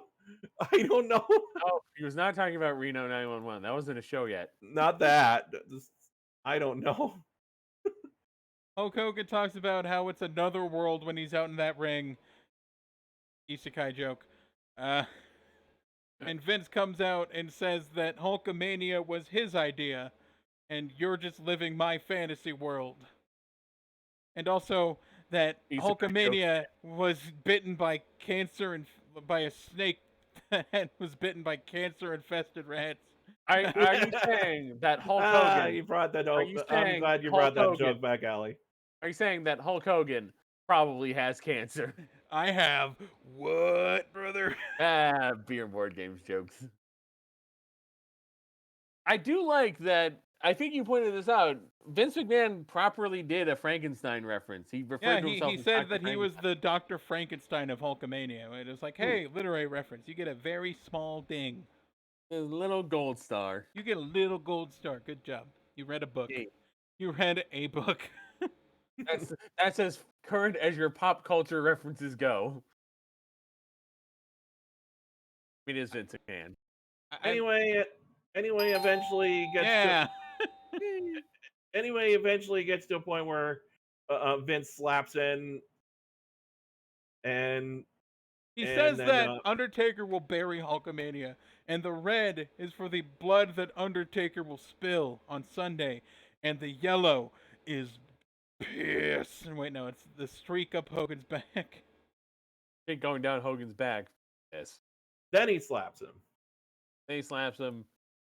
Yeah, Hogan, Hogan beats him up, leg drop. Now we got our main event: Chris Jericho and Kurt Angle versus Edge and Triple H. I just want to mention the hype promo that they do for the Hell in a Cell match, where they have they show like 7:15 p.m. or something. Vince McMahon makes the match, and then they have one point they say two mothers pray for their sons, which I thought was a great line. Mothers. No, I don't know. Anyway, so main event tag match. Main event tag match. Triple H is going to win. Triple H and Edge can coexist. Oh, I forgot to mention something. I put this in the wrong place, but yeah, during the triple threat match for the Cruiserweight Championship, Cole called the rules that the champion doesn't have to be pinned unusual. That's always how they always work in a triple threat match. They went on a very long explanation that you can be the champion and not get pinned and lose the title. Oh my god! And then like Hurricane wins, and it's like, oh, okay. Anyway, main event tag match. Main event tag match. It happens. It was actually a fun, a really good match. And one thing I noticed though is like when at one point when Triple H is waiting for a tag, I noticed he was chewing gum, and I'm like, I don't think that's a good idea to be doing that during a match. You could easily choke on that. And this match quickly devolves into chaos where ref Mike Chioda isn't even bothering to keep in the Decories anymore, but it's a fun chaos. Jericho and Triple H pretty much like fight into the crowd, leaving Angle and Edge. And Kurt Angle wins with a chair shot and then an angle slam. Then he pulls the chunk of hair out of his singlet, or he puts it back in. Yeah, he puts the singlet, he stuffs the hair back into his trunks. And that's just gross. And that's They're just pubes that's now. the end of it. And then he just puts it on, Edge's face. Then he puts it on his head. He's like, I got hair. Okay. No, I think he drops the pubes onto Edge. Why do I call him pubes? Yeah. So yeah, that was SmackDown. Yep. I think we can safely say that Raw was the better show. Yeah. The matches went longer, and even though I think mainly I'm We just saw thinking of Hulk Hogan get dragged by a motorcycle 3 times. Yeah, 3 times. You know, there was something other than a main event tag match in the main event. So, I mean, overall, these shows were not great because it's the go home to Judgment Day, so that everyone's kind of working like. Please buy the on a Please low buy the pay-per-view. We don't Everyone's want to work too hard. Everyone's kind of running a low gear for this week. Yes. Yeah. So that makes it kind of hard to pick MVP. But I feel like if I were to go for one, I'm going to say Ric Flair. You know what? Yeah, Ric Flair. He did great. Yeah. Him just him just going nuts entertained perfectly. So I feel like that's fair. Who was underrated? Man, that's a fucking question. We right barely there. got to see anybody. I'm gonna go with Tajiri. Yeah, fine, Tajiri. After that backspring elbow bit. Either that or Funaki. Either that or Funaki. Funaki barely did anything. Funaki got used well enough for what little he did. Why segment? Panasonic midget. Yes. the little person selling us a camera from beneath the sink. Yeah, Yeah. What the Did fuck? we have a sign of the week? we've retired that. Oh yeah, we retired that because we It's could hard. barely find any good ones. It's hard. And it's hard. 5-0. Puppies wins today. Yep, puppies wins. And finally, our 2000 alert is The Sum of All Fears. The I sum believe of all fears. that's a Tom Clancy book in the based on a Tom Clancy book in the Jack Ryan series. Is it a Jack Ryan film? I think it's a Jack Ryan film. I think it is. Yeah. Yes, That is Ben Affleck as Jack Ryan. It's actually a good movie. It's actually a good movie. Made its money back. $68 The million rare budget. example of a not dog shit movie being plugged by exactly. WWE. $68 million and budget. then later they made basically the same exact. Or wait, actually no, I'm thinking of something else. Hold on, let's see. Let me check its. Well, It got mixed. It got mixed reviews. It got a 6 It's out got of a 10. 60%, which is still the highest rating of Rotten Tomatoes scores we've gotten on this It was show. probably full of fucking jingo, like post 9/11 jingoism. Which is probably why it became a movie anyway. I was thinking of White House Down, but no, that was a movie called Olympus Has Fallen, and then there was a movie that was exactly the same, Like, starring Tatum, called White House Down. yeah, White House Down, Olympus Has Fallen, Black Hawk Down, which is a different movie entirely. Yeah. I don't know why I thought of that. White Hawk, Black Olympus Fallen down the house. What am I The fuck? doing? What am I doing? Help me. Uh, That'll get us into Judgment Day coming soon, hopefully. yeah. We're Hopefully. still on YouTube, Spotify, and anywhere you can find a podcast. Wrestle Boys with a W. in Wrestle space. Boys with a W. We put I'll it back update in. I'll update the logo later. Unlike WWE, Unlike put the dub WWE, we in. got the dub back in. We are on Twitter. We have our WordPress, wrestleboyspod.wordpress.com, where I also post articles with Wrestle Booking. I'm going to try and get on that NXT one now that NXT is dead. NXT is. Basically. Did you see the new NXT logo? Yes. Oh, God. I think I wanted to post that before going to work this morning. It I haven't Idiots. seen it yet. sucks. Oh, it sucks. Hold on. Let me see if I can find it. Oh. Oh, God. God, it's like someone shat Jeff Hardy's face paint onto an NXT label. Oh, man. It's hideous. Oh And, dear God! yeah. What the fuck? That's terrible. What are they it's doing? the- Why is it tie dye? The fuck? That's hip with them millennials. Yeah. Anyway, so like we always say at the end of every Wrestle Boys, no horny. Asshole. Hey, no horny.